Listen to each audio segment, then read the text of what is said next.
সবাইকে বৈদিক সংঘের পক্ষ থেকে সবার শ্রীচরণের শতকোটি প্রণাম। আজকে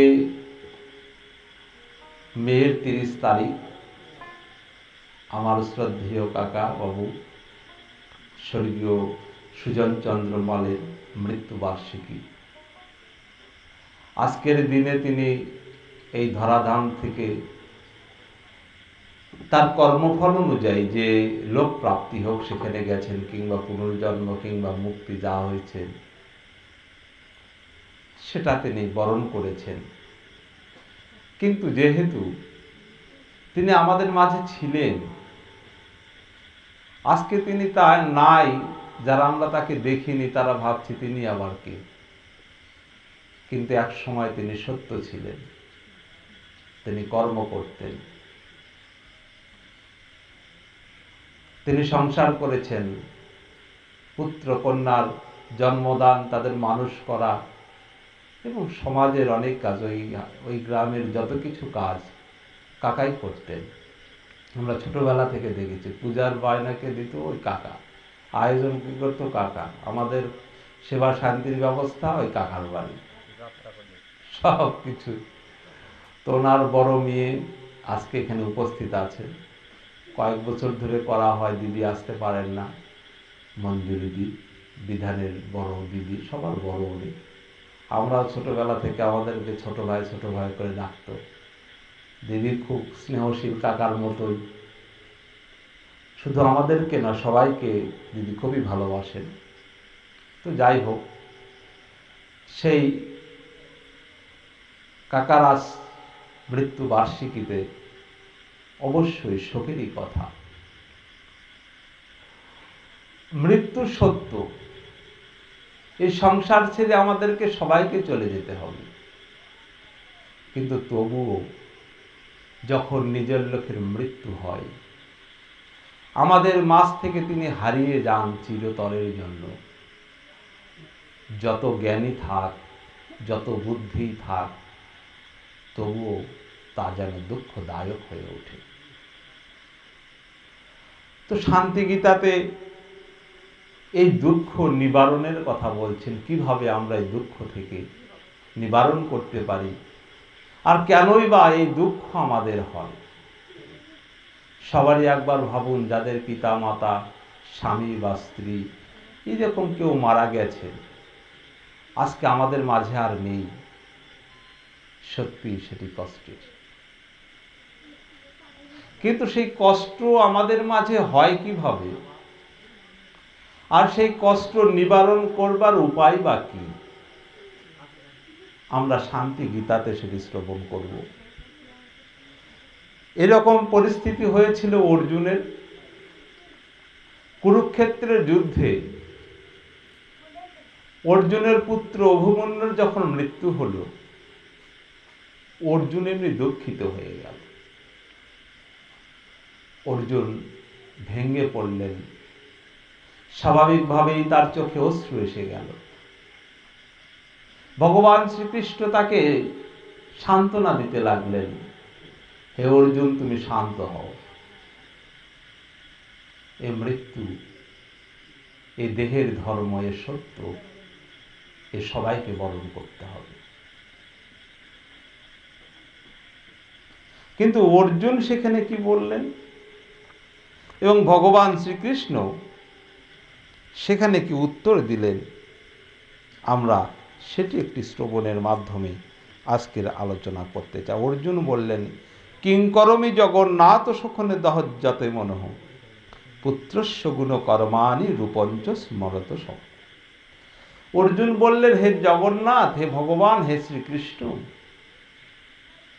আমার পুত্র মৃত্যু হয়েছে, আমার দুঃখ দেখে তুমি আমাকে শান্ত হতে বলছো,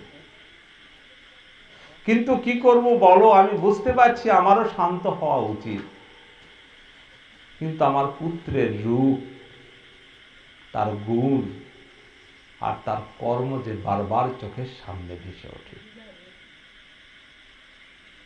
তাহলে একটি মানুষের মৃত্যুর পরে কি কি বিষয় আমাদের দুঃখ দেয়? যে লোকটা মারা গেলেন তার দেহ তো ভস্মীভূত হয়েই গেছে, আমরা শ্মশানে রেখে এসেছি, কিন্তু তারপরে তার কি স্মৃতি আমাদেরকে কষ্ট দেয়, দুঃখ দেয়? বললেন তিনটা জিনিস। তার রূপটা সবচেয়ে আগে মনে পড়ে। যে রূপগতভাবে তার সেই দেহ তার নেই, কিন্তু তিনি তো একসময় সত্যি ছিলেন। তার রূপটা তো বারবার মনে পড়ছে আমার। তার চোখ এমন ছিল, তার নাক এমন ছিল, তার পা এমন ছিল, তার দেহ এমন ছিল। তার রূপটা যে আমার চোখের সামনে বারবার ভেসে আসছে। তুমি তো আমাকে থামতে বলছো, কিন্তু আমি কিভাবে থামবো?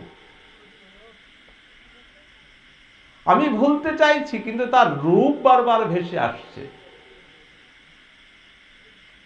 আমি ভুলে যেতে চাইছি, কিন্তু তার রূপ আমাকে কষ্ট দিচ্ছে।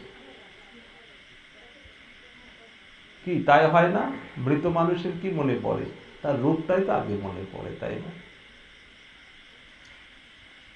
তার গুণ তার মনে পড়ে। বাবা আমার এমন ছিল, স্বামী আমার এমন ছিল, স্ত্রী আমার এমন ছিল। তার গুণটা বারবার মনে পড়ে। কোনো বড় দুঃখ আসলেই মনে পড়ে, আজ যদি আমার বাবা বেঁচে থাকতেন তাহলে তিনি আমাকে রক্ষা করতেন। সুতরাং আমার পুত্রের গুণের কথা বারবার মনে পড়ছে, আর যা মনে পড়ছে তার কর্মের কথা। আমার পিতা এই কর্ম করতেন, তিনি সমাজের জন্য কর্ম করতেন, তিনি সংসারের জন্য করতেন, কিংবা তিনি এই কর্ম করতেন না, কিংবা এই কর্ম তিনি পছন্দ করতেন না। সুতরাং একটা মানুষের মৃত্যুর পরে তার রূপ, তার গুণ আর তার কর্ম বারবার আমাদের মনে আঘাত করে। কোথায় আঘাত করে? মনে আঘাত করে। কি কি আঘাত করে? তার রূপ, তার গুণ, তার কর্ম। সেই তো নাকি? তাই করে না? তাই মনে পড়ে না বারবার? বাবা আমার এমন ছিল, বাবা আমার এমন কর্ম করতেন, বাবা আমার এইরকম চেহারার ছিলেন। আজকে তিনি নাই, কিন্তু তার সেই কথাগুলো বারবার মনে পড়ছে। আর যখনই সেগুলো মনে পড়ছে, যখনই সেগুলো আমার স্মৃতিতে এসে ভর করছে, তখনই আমি দুঃখিত হয়ে যাচ্ছি, চোখে জল এসে যাচ্ছে, আমি বিমর্ষ হয়ে যাচ্ছি। অর্জুন বললেন, আমার পুত্রের রূপ, গুণ এবং কর্ম আমাকে কষ্ট দিচ্ছে। আরো কি বললেন? চিন্তা পরং মনোনিত্যং ধৈর্যং ন লভতে ক্ষণম উপায়াং বদমে কৃষ্ণ এন সৌখ প্রণব। আমি কিছুতেই এই শোকের ধারণ করতে পারছি না হে মাধব। তুমি আমাকে পথ দেখাও, তুমি আমাকে সেই জ্ঞান দাও যার দ্বারাই শোক থেকে আমি মুক্ত হতে পারি। কারণ সারা জীবন কি শোকে থাকা যায় না? শোক থেকে মুক্ত হতেই হবে। সারা জীবন শোক করে কি আর পিতা মাতাকে খুঁজে পাবো? যিনি গেছেন তিনি তো চলেই গেছেন। শোক হয়তো হবে তার রূপ, তার গুণ আর কর্মের জন্য, বারবার তাকে মনে পড়বে, কিন্তু যতই তার স্মৃতি মনে পড়ুক, যতই আমার মন খারাপ হোক, যতই আমার অশ্রু বিগলিত হোক, আমি আর তাকে কখনো ফিরে পাবো না। তাই আমি বুঝতে পারছি যে আমার এই দুঃখ থেকে নিবৃত্তি করা প্রয়োজন, কিন্তু আমি পারছি না। তুমি আমাকে পথ দেখাও কিভাবে আমি এই আমার পুত্র মৃত্যুর শোক থেকে রক্ষা হতে পারি। আরো কি বললেন? ভগবান বললেন, মনসি শোক সম্ভব দহ্যমন্যস্তত মনঃ তং পশ্যসি মহাবাহ দ্রষ্টাসি তং মনঃ ইউনঃ। ভগবান কইলেন, হে মহাবাহ, শোক সন্তবাদী মনের ধর্ম, মন কর্তৃক উহা কল্পিত হয় এবং মন স্বয়ং উহাতে দগ্ধ হয়। আমরা বুঝি এখন কিভাবে এই দুঃখ থেকে আমরা মুক্ত হতে পারি। সমাধান চাই তো নাকি? সমাধান দরকার না? সমাধান দরকার। ভগবান বললেন, হে অর্জুন, দুঃখের কারণ কি জানো? তুমি এই যে তোমার পুত্রের রূপ, গুণ আর কর্ম, এ তোমার মনে শুধু কল্পনা করছো। উনি তো চলেই গেছেন, কোথায় কল্পনা হচ্ছে? তোমার শুধু তুমি মনে কল্পনা করছো, আমার পিতা এমন ছিল, তেমন ছিল। এবং এটা মনের ধর্ম, এটা তোমার করতেই থাকবে মন। তুমি যদি মনকে না বুঝাও, মনের কর্মই এটি। আজকে বাবার কথা মনে, কাল মায়ের কথা মনে পড়বে, কালকে সংসারের অন্যান্য ক্ষতির কথা মনে পড়বে, কাল লাভের কথা মনে পড়বে। সুখ আর দুঃখ এই মনের ধর্ম। সদা সর্বদা মন এই নিয়েই চিন্তন করে। একা একাই বসে আছেন, দেখেন মনে বসে থাকে, মনে হচ্ছে বোধহয় ওই বাড়ির লোক আমাকে দেখতে পারে না। আরে ওই বাড়ির লোক তোমার কিছু বলেওনি, দকেওনি, শোনেওনি। এই মনের ধর্ম। মন আমার আউট অফ কন্ট্রোল। মন ভাবছে না, উনি আমাকে দেখতে পারেন না, তাই তো কেমন করে হেঁটে গেল। তোমার সুখ আর দুঃখ তোমার মনের কল্পনা। তাহলে সুখ আর দুঃখ কার কল্পনা? মনের কল্পনা না? কার কল্পনা? মনেরই কল্পনা। বলছি তোমার পুত্র তো মারা গেছে, এটাই সত্য, সবার পুত্রই মারা যাবে, তুমিও মরবা। তার তোমার পুত্রের রূপ, গুণ, কর্ম ঠিক আছে, মনে পড়ছে, কিন্তু কোথায় পড়ছে? মনে পড়ছে। আর মন এখন চিন্তা করছে যে আমার পুত্র বেঁচে থাকলে এই হতো, আমার পুত্র এই করতো, আমার কত কি করতো। কে বলছে? তোমার মন বলছে। এ তোমার মনের ধর্ম। এই মনের ঊর্ধ্বের আর বিষয় নয়। আমরা বিষয়টা কিন্তু চিন্তন করি, খুবই সুন্দর। হে অর্জুন, এ তোমার মনস্তাত্ত্বিক বিষয়, মনের কল্পনা, এ তোমার মনের ধর্ম, মন তাই করে। চিনির ধর্ম মিষ্টি লাগা। টক খেলে কি তিতো লাগবে না মিষ্টি লাগবে? মিষ্টি। যেমন যার ধর্ম তেমনই লাগবে। নিম পাতা খেলে তিতাই লাগবে, তেঁতুল খেলে টকই লাগবে। যার যেটি ধর্ম সেটি হবে। মনের ধর্ম মন কল্পনা করা, মন কল্পনা করবে, আর সেই কল্পনার সুখ আর দুঃখে মনে জ্বলবে। না কে জ্বলে? শরীর জ্বলে, মন জ্বলে। সেই মন যখন অস্থির হয়ে যায় তখন শরীর খারাপ লাগে। তাই বলছে সব মানসিক।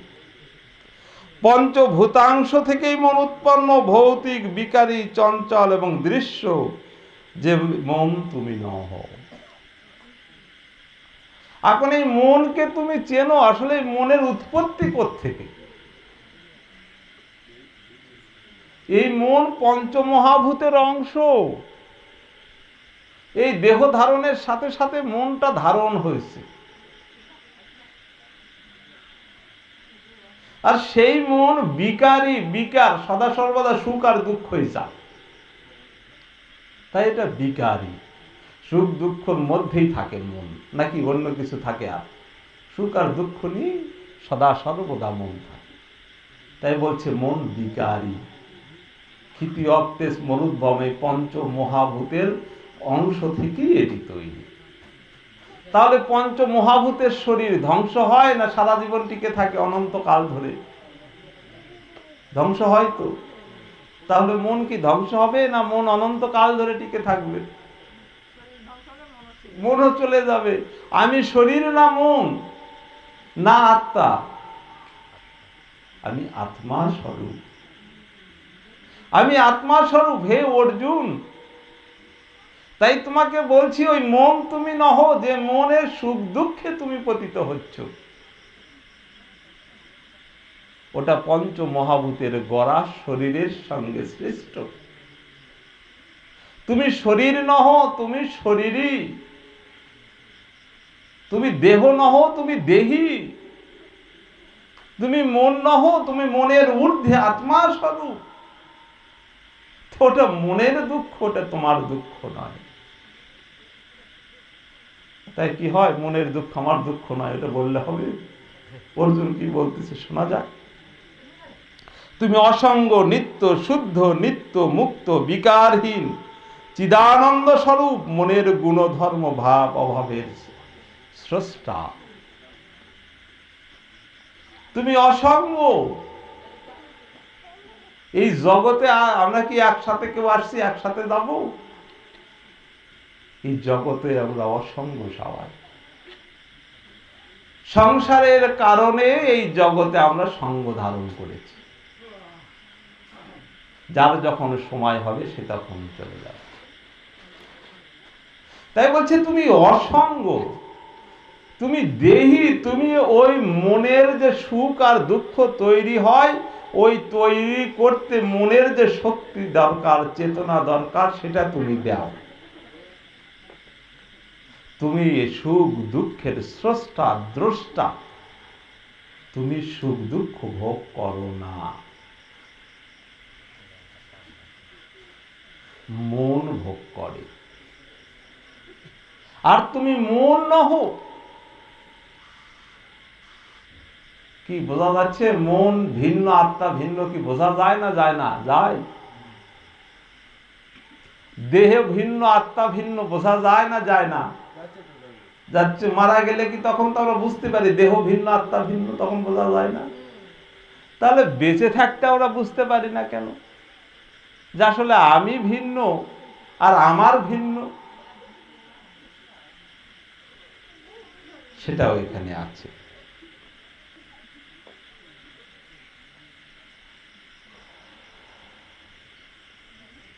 এক অন্তঃকরণ বৃত্তিভেদে মন, বুদ্ধি, চিত্ত, অহংকারের 4 প্রকারের বিভক্ত সংকল্প বিকল্প বৃত্তির প্রধান মন। নিশ্চয়ত্বিকা বুদ্ধির অনুসন্ধাত্মিকা বৃত্তি চিত্ত এবং অভিমানাত্মিকা বৃত্তি অহংকার, ইহারা সবাই আত্মার দৃশ্য এবং আত্মা ইহাদের দ্রষ্টা। আমাদের ভিতরে কাজ করছে মন, বুদ্ধি, অহংকার, চিত্ত। আমাদের মন সারাদিন বিকারী, সুখ দুঃখ আনন্দ বেদনা চিন্তা করে।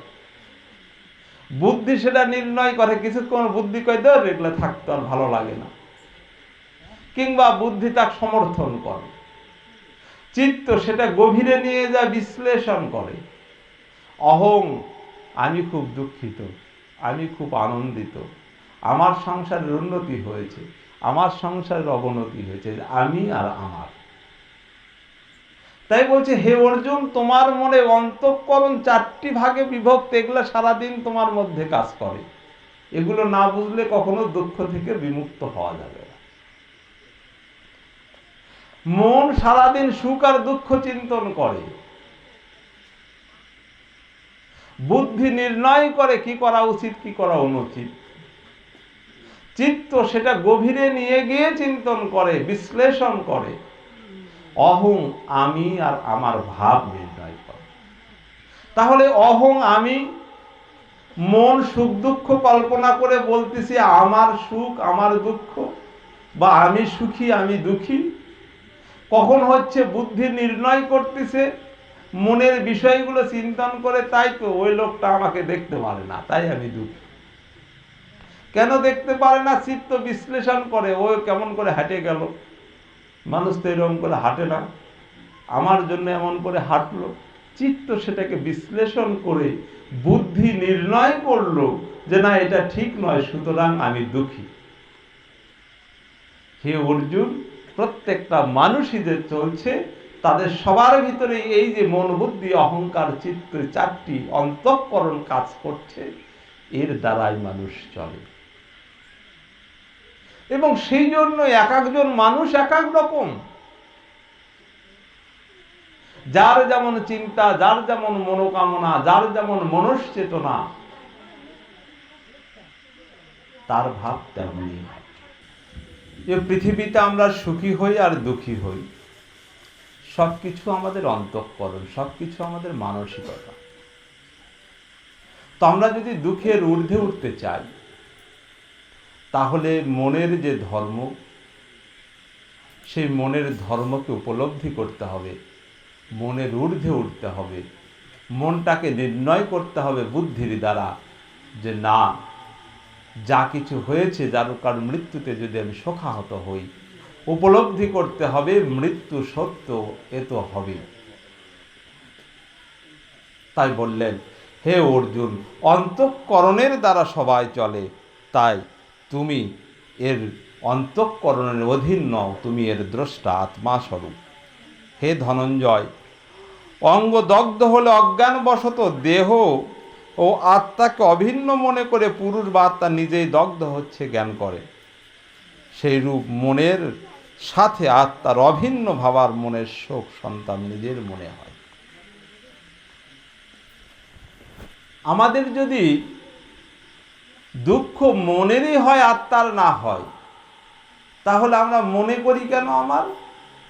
এখানে ভগবান বললেন, যখন আমাদের দেহে যদি একটু আঁচ লাগে, ওটা দেহের আঁচ লাগে, কিন্তু আমাদের আত্মসত্তার সাথে অভিন্ন হওয়ার জন্য মনে হয়, ইস আমি পুড়ে গেলাম।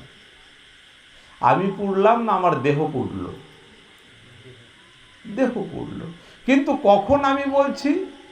যখন আমি নিজেকে অভিন্ন মনে করছি, ভিন্ন বুঝতেই পারছি না যে আত্মা ভিন্ন, আমি ভিন্ন। ঠিক তেমনি যখন কোনো দুঃখের উদয় হয়, তখন এই মন আত্মসত্তার সাথে সম্পৃক্ত হয়ে অভিন্ন মনে করে তখন সে দুঃখ অনুভব করে।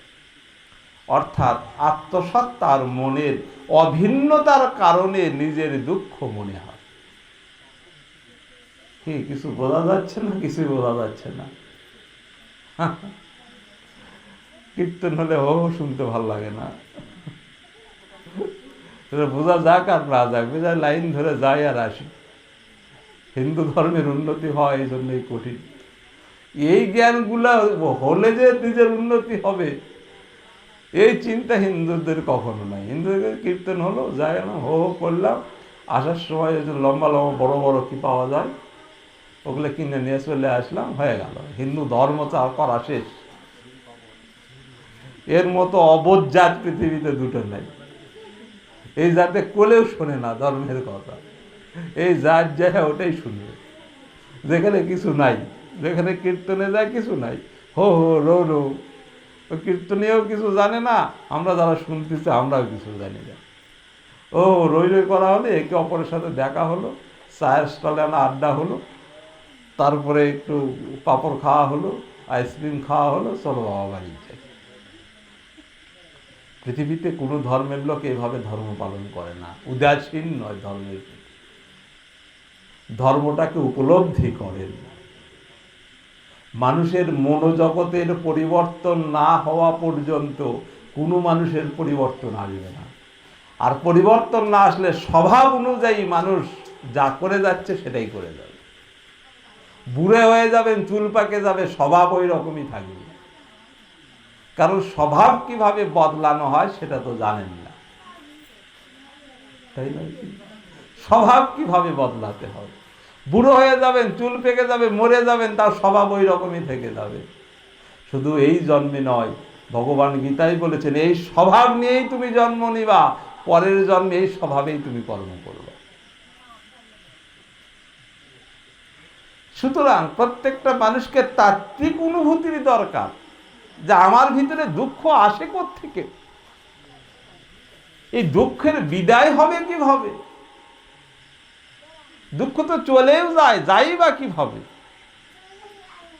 দুঃখ আসেই বা কিভাবে? কোথায় বা আসে, কোথায় যায়?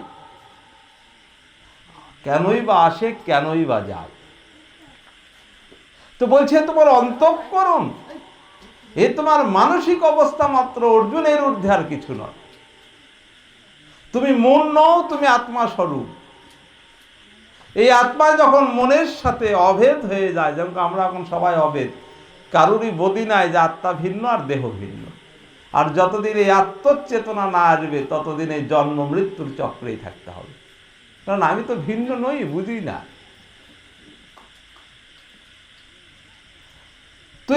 আমরা যখন অভিন্ন হয়ে যাই আত্মসত্তার সাথে, মনকে মনে করি আমি মন, বলছে তখনই আমাদের ভিতরে দুঃখের উদয় হয়। হে অর্জুন, তুমি এই মন নহ, তুমি মনের ঊর্ধ্বে আত্মা স্বরূপ। তুমি মনকে পরিচালনা করো, তুমি মনকে দেখো। তুমি মন নহ, তুমি মনের ঊর্ধ্বে। তাই এই দুঃখ তোমার নয়, তোমার মনের। তুমি উপলব্ধি করো আমি এর ঊর্ধ্বে, আমি আত্মা স্বরূপ, আমি মন নহি। সুখ দুঃখ আনন্দ বেদনা প্রাপ্তি অপ্রাপ্তি মন পর্যন্তই সীমাবদ্ধ, আমি তার ঊর্ধ্বে। এই জগৎ সংসার চলছেন অনন্তকাল ধরে, প্রাপ্তি অপ্রাপ্তি সুখ দুঃখ আনন্দ বেদনা নিয়েই চলছেন। একবারও কি মনে জাগে না এর সমাপ্তি কবে? যখন খুব দুঃখিত তখন এর কাছে ওর কাছে আমার কাছে মেলাজন, একদম খুবই দুঃখিত বাবা। আরে বাবা, দুঃখ নিজে নিজে নিবারণ করো। আসলে দুঃখ তোমার নহে, এ তোমার মানসিক অবস্থা। মানসিক অবস্থার ট্রিটমেন্ট করো। কোন ট্রিটমেন্ট? নিজেকে ভাবো মন আমি নয়, আমি আত্মা স্বরূপ, দুঃখ আমার নয়। যেদিন আমরা মনে করতে পারবো সুখ দুঃখ আনন্দ বেদনা এ আমার নয়, এ আমার মনের, এ আমার দেহের, আমি এর ঊর্ধ্বে, আমি আত্মা স্বরূপ, সেদিন থেকে কোন সুখ দুঃখ আনন্দ বেদনা তাকে স্পর্শ করতে পারবে না।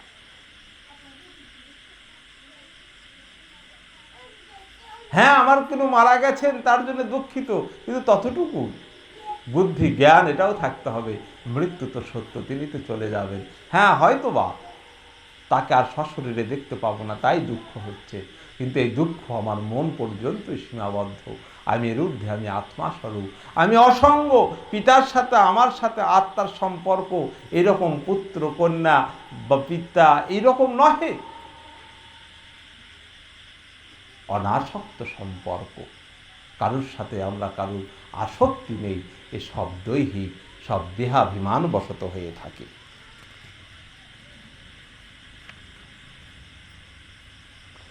জাগ্রত অবস্থাতে যার সত্তা দেখা যায়, একবার চিন্তন করো। তুমি বলতে পারো যে মন আর আত্মা একই, এটা অভিন্ন, বুঝবো কিভাবে? গীতায় বুঝিয়ে দিলেন। তুমি যখন ঘুমন্ত হয়ে যায়, একটা লোক সারাদিন কোনো দুঃখের কারণে দুঃখিত হলো, সারাদিন ক্রন্দন করে যখন ঘুমিয়ে পড়ে, তখন কি সে আর অনুভব করে সুখ আর দুঃখ? অনুভব করে? ঘুমিয়ে আসলে অনুভব করে না। মূর্ছা গেলে অর্থাৎ অজ্ঞান হয়ে গেলে কি অনুভব করে তার মনকে আর? তাহলে মন তো তুমি নয়। ঘুমিয়ে গেলেই যে অনুভব হয় না, অজ্ঞান হয়ে গেলেই যে অনুভব হয় না, সেই মনের বিকারে তুমি বিকারগ্রস্ত। সোজা উপায়, খারাপ লাগছে, একটা ঘুমের বড়ি খেয়ে ঘুমিয়ে গেলাম, ডাক্তার দিল, বাস সুখ দুঃখ আনন্দ বেদনা থেকে মুক্ত, পূর্ণ নিদ্রিত। তাহলে যদি মনই আমি হতাম, তাহলে তো আমার শেষ হয়ে যাওয়ার কথা। আমি আত্মা স্বরূপ, তাই ঘুমালেও মন না থাকলেও আমি বেঁচে থাকি না? তাই নিদ্রিত অবস্থায় যারা অ্যাকশন করে না, মূর্ছিত হয়ে গেলে যে অ্যাকশন করে না, এই রকম পঞ্চ মহাভূতের গড়ায় এক মনের দাস হয়ে তুমি জীবন যাপন করছো অর্জুন। তোমাকে ঊর্ধ্বে উঠতে হবে, আমি আত্মা স্বরূপ তোমাকে ভাবতে হবে। আত্মা স্বরূপ যখন তুমি ভাববে, তখন এই দেহ মনের ঊর্ধ্বে উঠে তুমি তার সুখ দুঃখ আনন্দ বেদনাকে নিজের অধীনে রাখতে পারবে। আর যখন তুমি অভিন্ন হয়ে যাবে, আমি মন আমি শরীর, হায়রে আমার কি দুঃখ, হায়রে আমার কি বেদনা, তোমাকে সারা পৃথিবীর কেউই দুঃখ থেকে মুক্ত করতে পারবে না। তাই দুঃখ কোথায় আসে? মনে আসে। কিভাবে আসে? কল্পনার দ্বারা আসে। কোথায় ভোগ করি? মনে ভোগ করি, অন্তঃকরণে ভোগ করি। এই দুঃখ থেকে বাঁচার উপায়, আসলে মনই তো আমি নই, দুঃখ আমার নয়, এ আমার মনের দুঃখ মাত্র, আমি এর ঊর্ধ্বে এক আত্মা স্বরূপ। যেদিন মানুষ এমনি করে নিজের স্বীয় সত্তাকে উপলব্ধি করবে, দেহ মনের ঊর্ধ্বে উঠে নিজেকে জানতে পারবে, সেই দিন মানুষ সকল সুখ দুঃখ আনন্দ বেদনার ঊর্ধ্বে উঠে এক আনন্দময় সত্তায়, এক পরমানন্দময় সত্তায় জীবনযাপন করবে।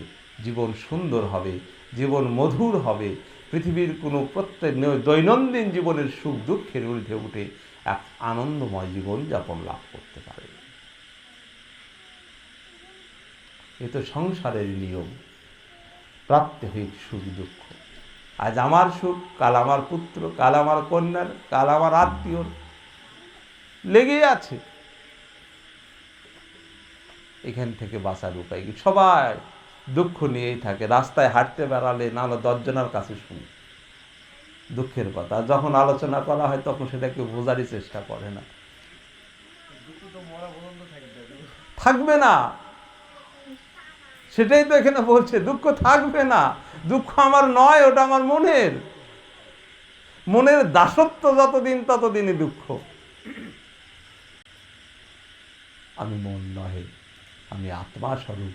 এই আত্মজ্ঞানী ব্যক্তি পৃথিবীর সকল দুঃখ, সকল বেদনা, সকল পরাজয়ের ঊর্ধ্বে উঠে এক আনন্দময় জীবন যাপন করে। তাই সকল শোক থেকে মুক্তি পাওয়ার উপায় হলো স্বীয় আত্মজ্ঞানে স্থির হওয়া, আত্মজ্ঞানে স্থিত হয়ে নির্বিকার হওয়া। তাহলে আমরা আমাদের মনের ঊর্ধ্বে উঠে, দুঃখের ঊর্ধ্বে উঠে, পরাজয়ের ঊর্ধ্বে উঠে আনন্দময় জীবন যাপন করব।